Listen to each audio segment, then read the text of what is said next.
12 जनवरी को श्योपुर में स्वामी विवेकानंद जी की 157वीं जयंती मनाई गई। स्वामी विवेकानंद के विचार देश के लिए इसलिए महत्वपूर्ण है क्योंकि उन्होंने देश और समाज को नई और विकासशील दिशा की ओर अग्रसर करने में अहम योगदान दिया था। स्वामी विवेकानंद युवाओं के प्रेरणा स्रोत हैं और इसलिए उनकी जयंती देश में राष्ट्रीय युवा दिवस के रूप में मनाई जाती है। हिंदू धर्म और आध्यात्म की आधुनिक और प्रेरणादायी व्याख्या करने में स्वामी विवेकानंद का अहम योगदान है। स्वामी विवेकानंद का जन्म 1863 में कोलकाता में हुआ था।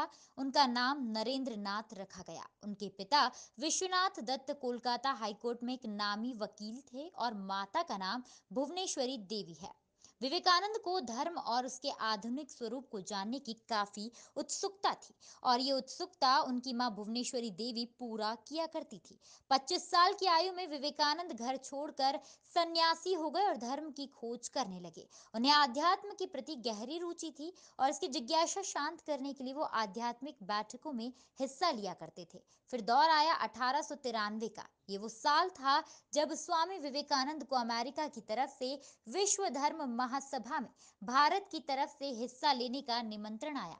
उन्होंने शिकागो में भारत के हिंदू धर्म और अध्यात्म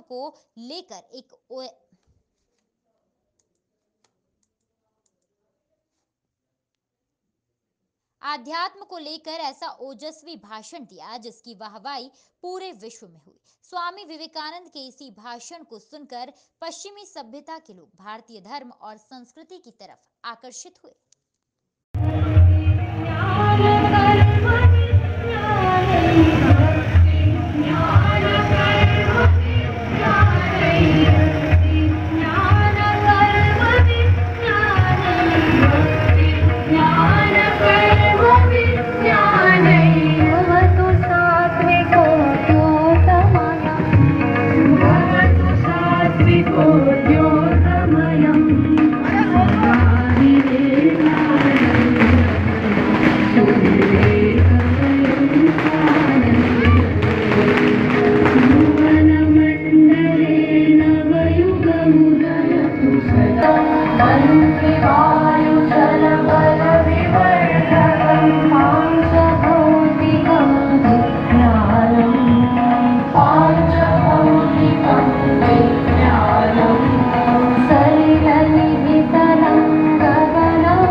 अपना वतन आँखों से